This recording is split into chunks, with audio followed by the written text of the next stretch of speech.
Good morning, student. This is Ruby Rathore, your science teacher. Student, today I am going to start your second chapter, microorganisms, friend and foe. Student, you have already learned that what is microorganisms and how many categories of microorganisms. Okay, in this lecture, we will study how an microorganisms act like as a friend and how they act like as a foe. Okay, student, you have already learned that how many categories of microorganisms. You know very well there are four categories of microorganisms. First is bacteria, second is fungi, third is protozoa, and fourth is algae. Okay, so now look the picture. This is the type of the bacteria. ये किसके type हैं? आपके bacterias के type हैं. Second one is the algae, third is the protozoa, and fourth is the fungi. So student, now we will start from the friendly microorganisms. यहाँ हम अपने lecture को फ्रेंडली माइक्रोऑर्गेनिज्म से स्टार्ट करने जा रहे हैं. Look at the virus. Student, microorganisms are use for the various purpose. Microorganisms को हम बहुत सारे पर्पज के लिए यूज़ करते हैं. For example, they are used in the preparation of the curd, bread and the cake. You know very well, we use in at the widely yeast. हम yeast को बहुत वाइडली रेंज में use करते हैं. Yeast is use to make the cake, bread etcetera. तो ये जो micro organisms होते हैं ये आपके फ्रेंड की कैटेगरीज में आते हैं. आप बहुत अच्छे से जानते हैं some microorganisms act like as a friend. For example, microorganisms which are found in the curd. Curd के अंदर जो microorganisms पाए जाते हैं वो microorganisms कैसे होते हैं? आपके friend होते हैं. It means they are useful to our health and they are favorable to our health. So you can say that microorganisms act like as a friend when they are useful to our health. Okay, now microorganisms have been used for the production of alcohol. Yes student, you know very well, microorganisms को हम alcohol बनाने में, शराब बनाने में इस्तेमाल करते हैं. शराब बनाने में कौन सा माइक्रोऑर्गेनिम्स इस्तेमाल होता है? बहुत सारे होते हैं. जनरली यूज़ बताती हूँ तो yeast is the widely ranged use microorganisms. Yeast को हम बहुत ज़्यादा यूज़ करते हैं. Yeast is use to the fermented the sugar solution. Sugar solution को फर्मेंट करने की जो प्रोसेस होती है उसको, उसमें हम ईस्ट का इस्तेमाल करते हैं. ईस्ट क्या करता है? ईस्ट शुगर सॉल्यूशन किसके साथ होता है? Water and sugar. Okay, sugar solution को ईस्ट फर्मेंट करके उसे एल्कोहल और कार्बन डाइऑक्साइड में कन्वर्ट कर देता है कुछ समय के बाद. और जो एल्कोहल है जिसे हम डेली यूज़ में यूज़ करते हैं, और carbon dioxide is a gas which evolve out. Okay, जो बाहर निकल जाती है. They are also use in the cleaning up. Micro organisms का इस्तेमाल एनवायरनमेंट को क्लीन करने के लिए होता है. हाउ?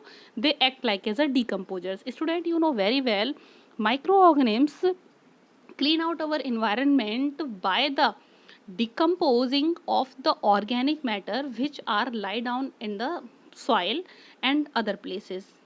जमीन पर पड़ा हुआ जो भी ऑर्गेनिक वेस्ट होता है, माइक्रो ऑर्गेनिम्स उस ऑर्गेनिक वेस्ट को डिकम्पोज करके दोबारा एनवायरनमेंट में मिला देते हैं और उसे सिंपल इनऑर्गेनिक मटेरियल में कन्वर्ट कर देते हैं. For example such as the leaf. अगर हम पत्तियों को लेते हैं, कुछ पत्तियों को मिट्टी में डाल दीजिए. After some time you will have notice that the leaves are decomposed. पत्तियाँ कैसी हो जाएंगी? डिकम्पोज्ड हो जाएंगी.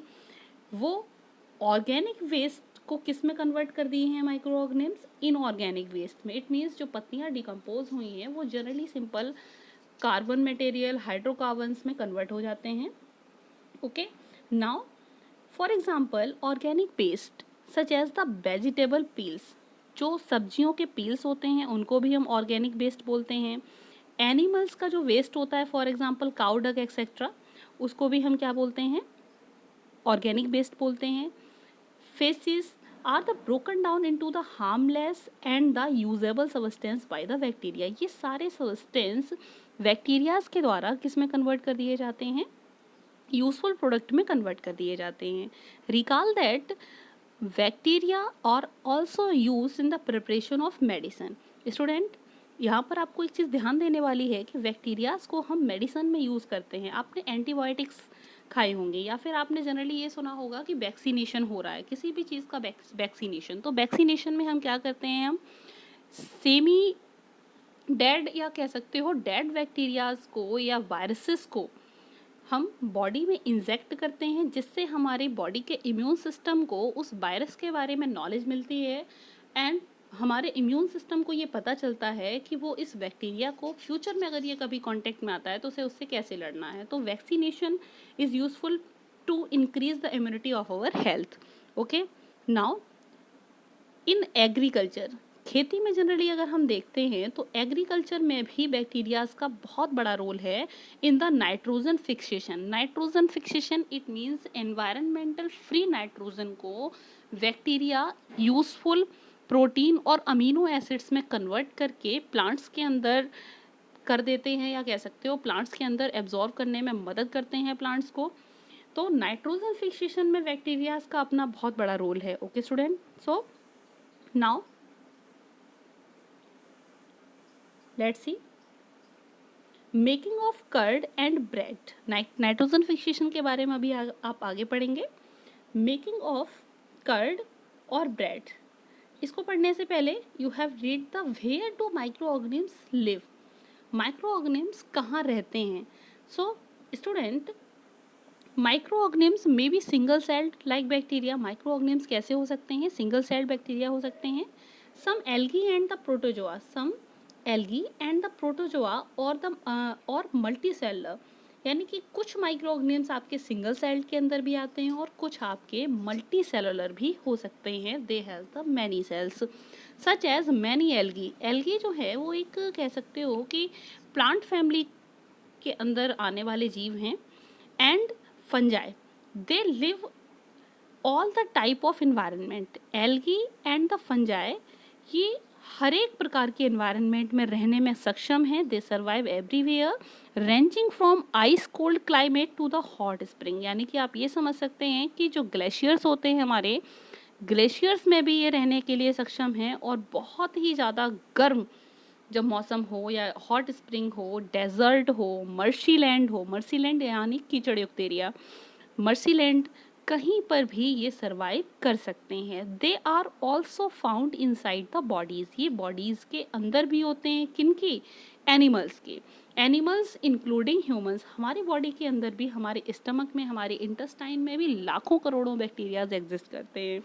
सम micro organisms grow on other organisms while other exist freely. कुछ माइक्रो ऑर्गेनिम्स फ्रीली एग्जिस्ट करते हैं और कुछ को सरवाइव करने के लिए या रहने के लिए किसी दूसरे जीव की आवश्यकता होती है। Okay, now micro organisms and us.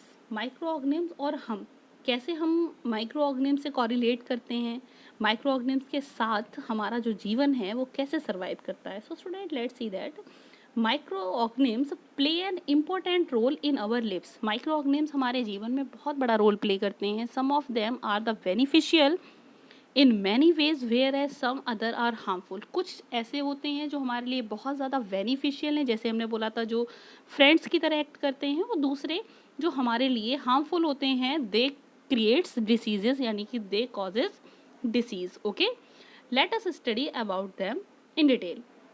Now let first be study what how an microorganisms act as the friend, या फिर हमारे लिए वो बेनिफिशियल कैसे काम करते हैं। You have learn in the class 7th that milk is turn into curd by the bacteria. You know very well, milk को कर्ड में कन्वर्ट करने के लिए लैक्टोबैसिलस नाम का बैक्टीरिया लगता है।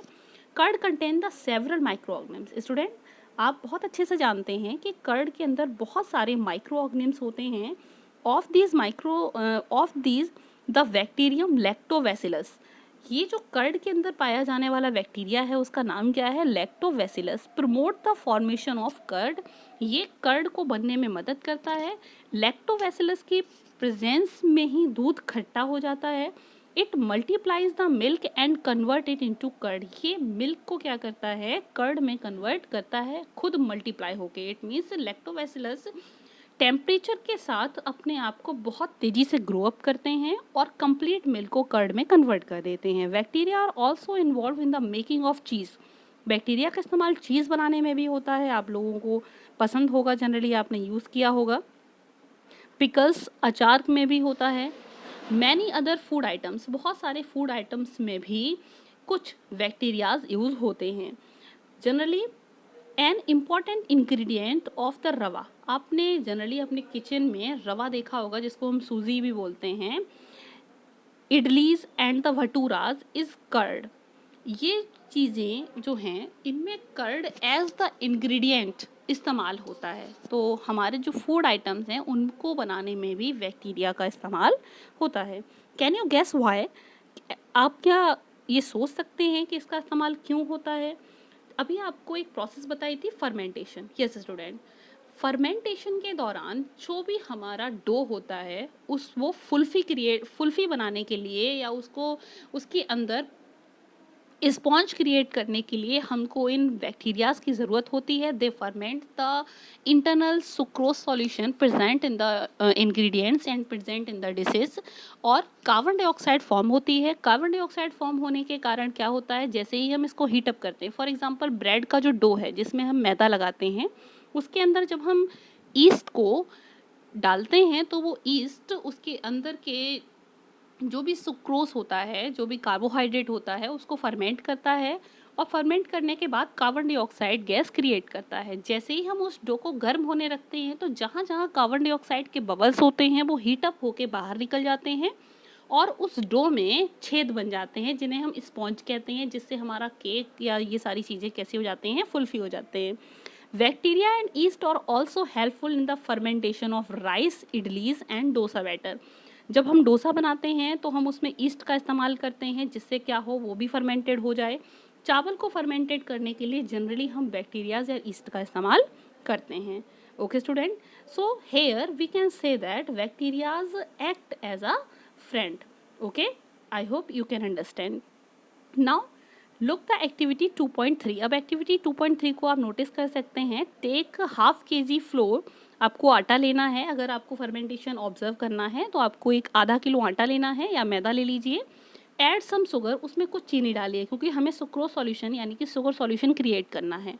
And mix with the warm water, और उसे गर्म पानी के साथ क्या करना है, आपको मिक्स करना है। ऐड सम स्मॉल ईस्ट, उसमें शुगर सॉल्यूशन में आपको क्या करना है, ईस्ट पाउडर को मिलाना है। And need to the make soft dough, और एक सॉफ्ट डो बनाना है। What do you observe after 2 hour, उसको रेस्ट करने के लिए छोड़ दीजिए।